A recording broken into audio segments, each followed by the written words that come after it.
Welcome to the Catholic Midlife Podcast, where we're addressing the challenges and the opportunities of midlife from a uniquely Catholic perspective. Join us each week as we spark a midlife renewal and create a firm foundation for the next wonderful, exciting, awesome season of life.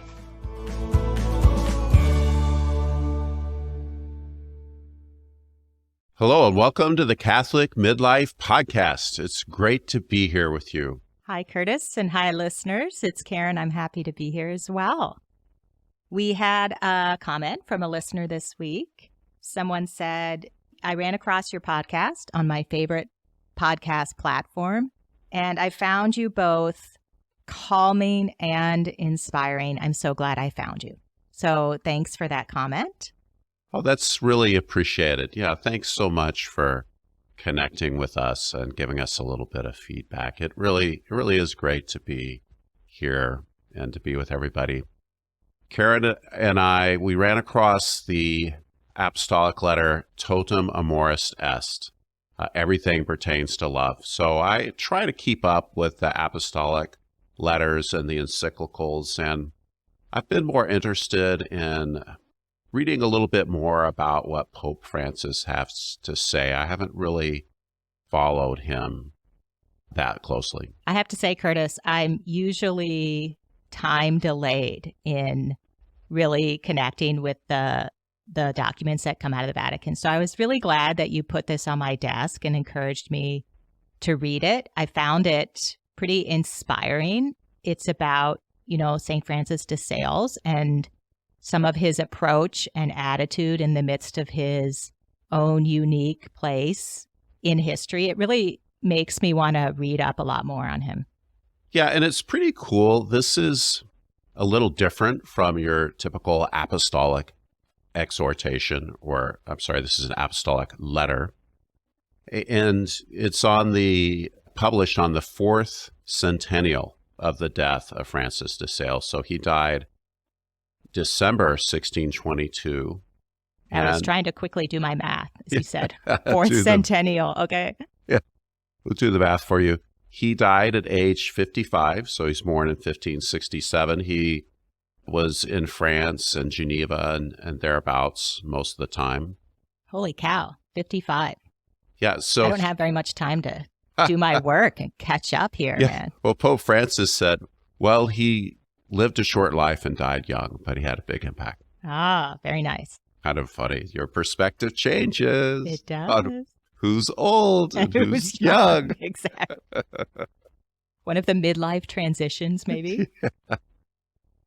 Yeah, so de Sales, one thing that really struck me is he lived in turbulent times. This is the French Wars of Religion. That's the French Catholics and Protestants, the Huguenots, were fighting. There was a civil war. Millions died directly or because of famine. It's called the Wars of Religion from 1562 to 1598. And de Sales was right in the center of that chronologically. Gee, I don't know much about that period in history. I'm intrigued, however, to learn more about all that, what was going on. Well, our times are troubling. However, it's not civil war and famine. And de Sales, he became a bishop and was very involved in negotiating between the different parties. He was very charming personally. He was knowledgeable. He's very well educated. He was educated as a lawyer, among other things. Oh, I didn't know that. Ding, ding. He was a spiritual director. That does seem to be primarily what I think of him as. And the picture I got from Pope Francis's account in this letter is that he really was this very engaging, relational, practical guy. And he got sent on all of these really challenging expeditions, as you said, to mediate between these highly conflictive parties. So there must have been something about him that, just had an energy and a vitality and a way of being in those situations that really brought reconciliation and peace. I'm sure he wasn't always successful, but he must have had that charism to be in the midst of all that conflict. He had an attractive faith.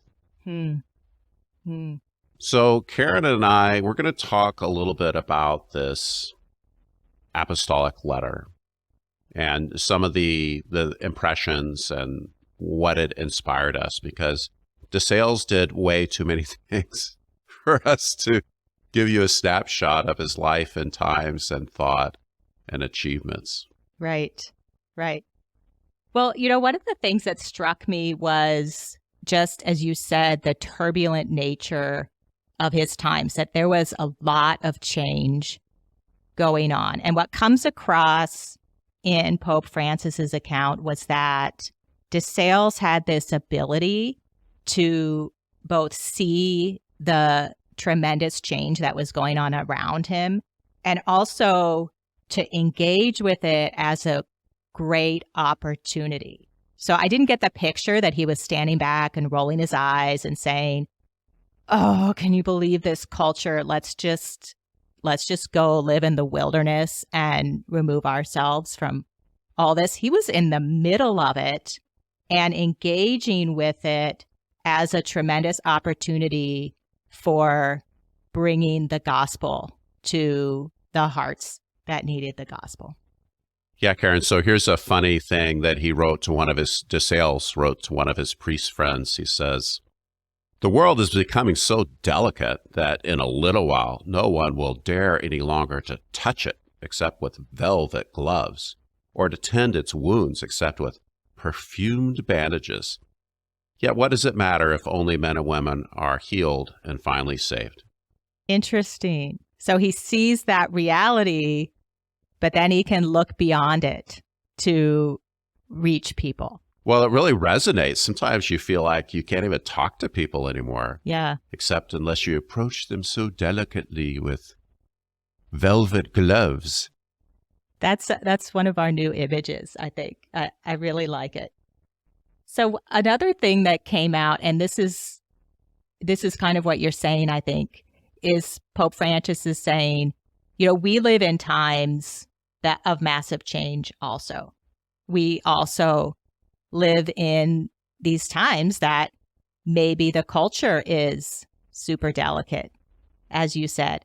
And there's kind of an invitation to be in that place and discern our times with the helps of God's graces, and then also find those amazing opportunities in there to speak to those hearts and the people, as DeSales said, who needed to receive it. Yeah, DeSales was very intentional about trying to meet the people of his times and to make the faith attractive. That was a big theme for him. And that really is a big contrast to our temptation to simply, complain, criticize, accuse, condemn, and withdraw. And just, can you believe the culture today? Yeah. Get me out of here. It's really a point of tension, I think, in the Christian life, because on the one hand, we really are shocked at some of the things that are going on around us. And nobody wants to expose themselves or their family or their kids to all this junk in the culture. And at the same time, this is actually where the church is called to be, is in the midst of all this, bringing the grace of God and the Holy Spirit to dwell there. So it's kind of this tension of the call to be engaged and also this sort of intuitive desire or pattern we have of wanting to withdraw and protect ourselves from all that. Yeah, Karen, as the ugliness and even brutality of the culture starts to intersect our family and friends, we're drawn into it. Mm-hmm. And we're invited to bring the love of God into that. Yeah. And as you said, DeSales really hits this point home that the love of God is attractive. And it speaks to, he doesn't use these words, but it speaks to the whole person with all of our elements, all of our layers, all of our attributes of humanity, that God's love reaches into all of that. Yeah, DeSale talks about the experience of loving God. And this is interesting to hear him talk about it because he doesn't use what I would call a theological approach, with the formulas and the axioms. He uses an experiential approach, and it's emotional language. He talks about the ecstasy of life, and he's free with his expressions of the emotional elements of it, like the delightful emotion of the heart Right. to love God, or loving God is an attitude of the heart whereby we entrust ourselves to a truth that appeals to our consciousness as a sweet emotion.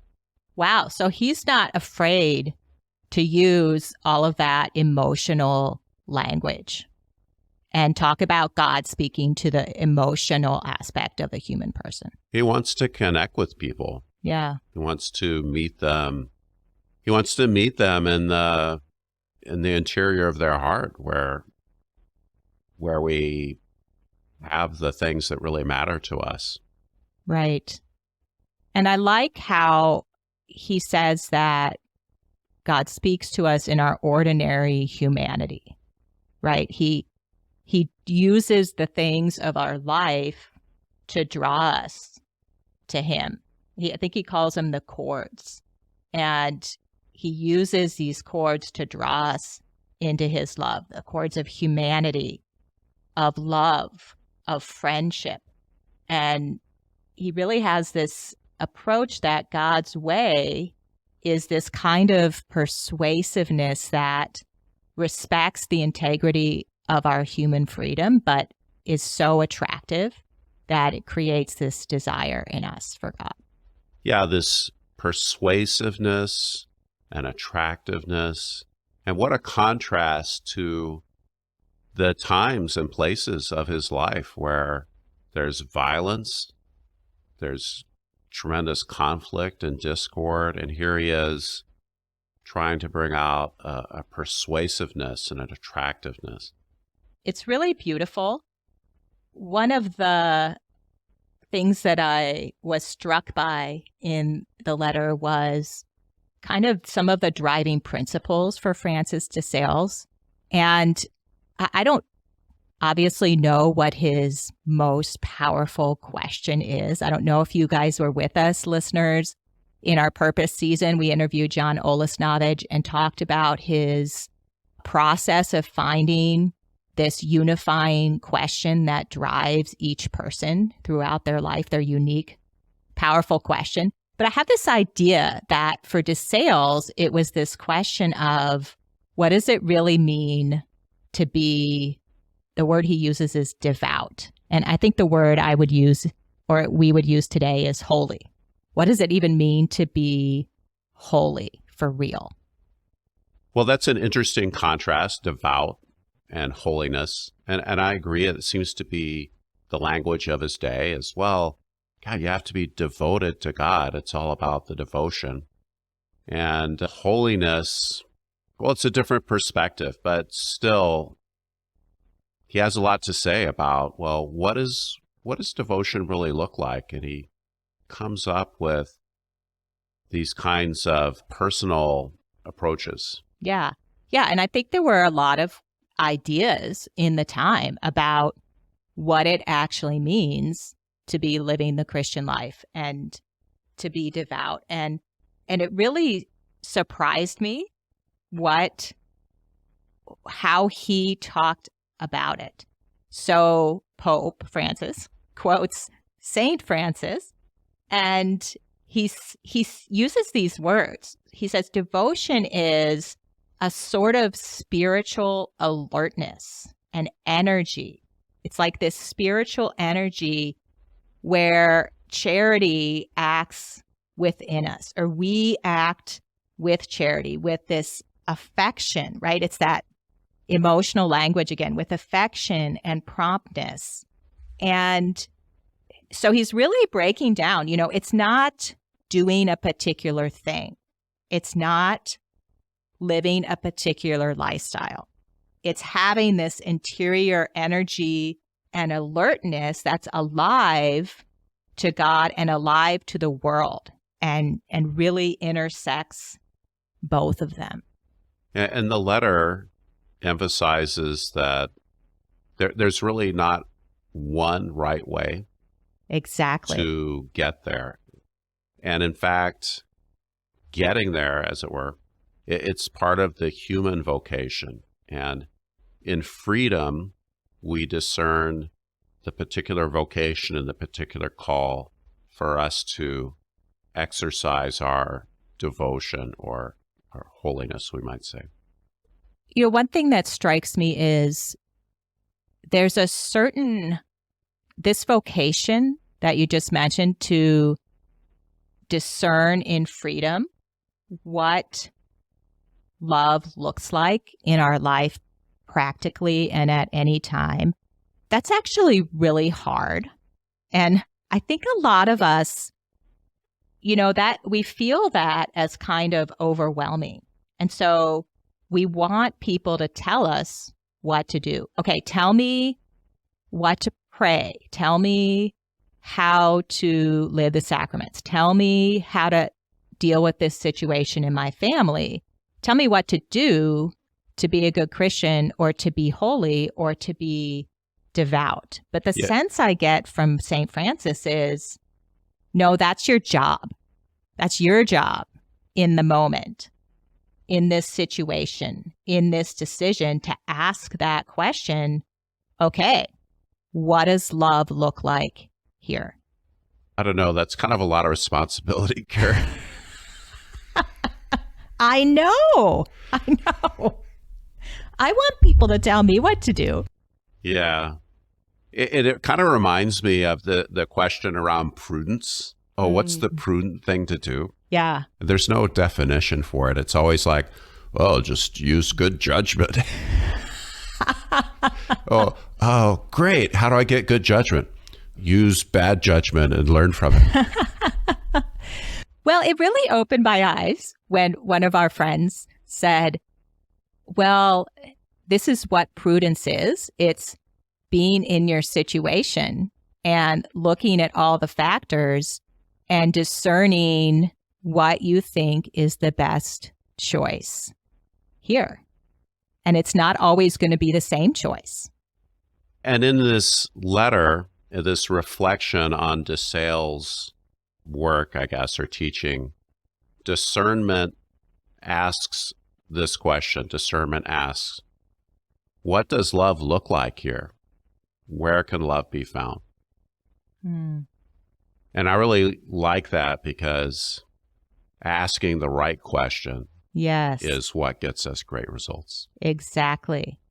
And he must have been in some really crazy, tricky situations asking this question, where can love be found here? Right. De Sales is not a theologian behind his desk in his tower somewhere. He is out there. He is spiritual counselor. He wrote 20,000 letters. Really? 20,000 letters. Holy cow. In addition to all the in-person counseling that he did. You suppose he had a personal secretary? I don't know. That's what it makes me think of. Alexa, take dictation. Yeah. So he was out there, and actually it speaks kind of to this relational aspect I feel like I see in him, to be really invested in these relationships and communicating with people. So other themes from the letter, Karen, what struck you? Well, I just got this sense of devoutness and and engagement with the world as being a very active reality. It's not about being passive. Discernment isn't about being passive. It's this kind of radical call to cooperate with God and to be protagonists in the world and in our future and in the situations we find ourselves in. Being a protagonist in your own life and in the future. I think somewhere in the letter it talks about we are actively cooperating with God. We're co-creating. We are building the future with God. We are not spectators. We were put into the Garden of Eden, our ancestors. And the idea was to be transformative there. And that's our original vocation. Yeah, can I read that quote, actually? I think I have it here. Yeah. It's Pope Francis quoting himself from a book called Let Us Dream. And he says, in the Genesis account, God commands Adam and Eve to be fruitful. Humankind has a mandate to change, to build, to master creation in the positive sense of creating from it and creating with it. So what is to come doesn't depend on some unseen mechanism, some future where humanity is a passive spectator. No, we are protagonists. Ooh, he used the word even. We are protagonists. We are, if I can stretch the word, co-creators. And that is what Francis de Sales recognized and sought to pass on through his ministry of spiritual guidance. Well, that's very powerful. We are always asking ourselves, what is it I'm supposed to do? What is my vocation? What is man? What is my role? What did God create me to do? And going back to Genesis and the role of humanity in the world has this future in which humanity is not a passive spectator. We are protagonists. We are co-creators. And that's a very different picture than perhaps some of the more popular kind of views about devotion or holiness that we might kind of pick up from from the ocean we swim in. Yeah. Like, what do you think? What are you thinking of? I think we have a strong bias towards passivity in our culture, and secularism is very powerful. We have as an idea, as a habit. And we have our religion on the one hand and our secular life on the other. And the religion starts to become a passive place, and we go to the parish, we frequent the sacraments, and we try to, stay out of trouble, and that can start to look like a pretty good recipe for us. However, that's really not the message that we get when we start looking at, when we go back to the beginning. In the beginning, we were in the garden, and we were there to work, to be transformative, to be stewards of creation, to work in creation, to cooperate with God, to see what's going to happen. This makes me think of something that, Curtis, you and I have thought about for a long time and encountered many years ago. And it's this idea that, sometimes when we think about working with God in cooperation, we have this image or analogy of, we're all in this great play, and God is the director and we are the actors. And so there's this kind of written script, and we're meant to follow this. And so we even think of God's will as this written script. And if we could just figure out what it is and say the right words and stand in the right place and, act the way we're meant to act, that this whole thing is going to come to fulfillment.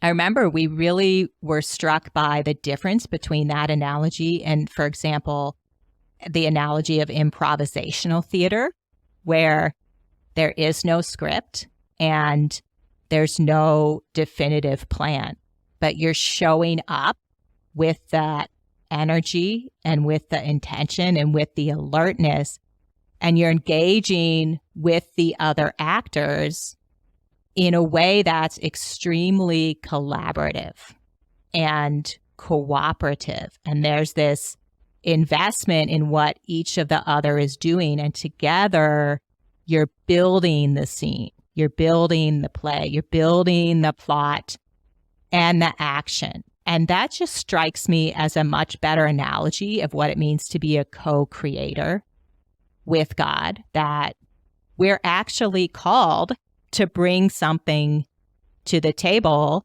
not because we have all this power, but because that's how God intended it to be. So we get to have our role. We get to say our lines and be part of it all. Yeah, but it comes from the interaction. And that's where the whole thing comes from. It makes me think of that really key issue in improvisational theater, where when somebody sort of takes on a character or says something about the plot or the action, you have to agree to it. You have to say yes. You have to say yes. But it's not a passive yes. So it's not that you just go around the scene and you're like, yes, yes, yes, yes, because then you're just kind of this dead lump in the scene that's pulling everything down. So you have to say yes, and you have to contribute to what's going on, and you have to add to the scene and to what's happening. And that's kind of what I see as that next step of active versus passivity. Well, to follow the analogy, Karen, so in the Christian life, we've already seen 3 or 4 major acts unfold. Yeah. We've seen Genesis and Exodus. And of course, we've seen the creator of the universe come to the earth. And we've seen the Christian people, go forward and carry that forward in a certain fashion. And the question then is, how are we going to finish the play? So we're not just making up whatever. Right. There's kind of a playing field. And that's one thing that follows from that analogy. Another thing that follows is that element of cooperation. So we are not our own play. We're interacting with the others. We've got to build something together. Right. Wow. Okay. Well, Karen, if this is a play, the house lights just went on and management's kicking us out. Well. Time to go. Yeah. So we're out of here. I hope everybody found our reflections, our inspirations from this apostolic letter to be thought-provoking. And it's called Totum Amoris Est. Just type that into your browser along with the word Vatican.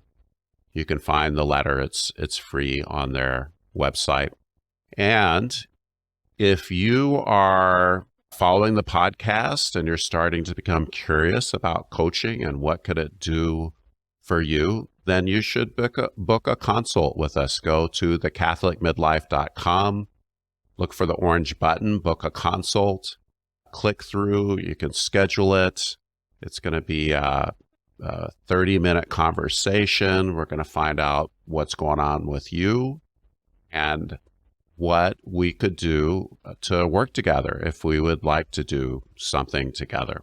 And it's always a fun and relaxing conversation. And we look forward to speaking with you if and when you're ready. Awesome. Thanks, everybody.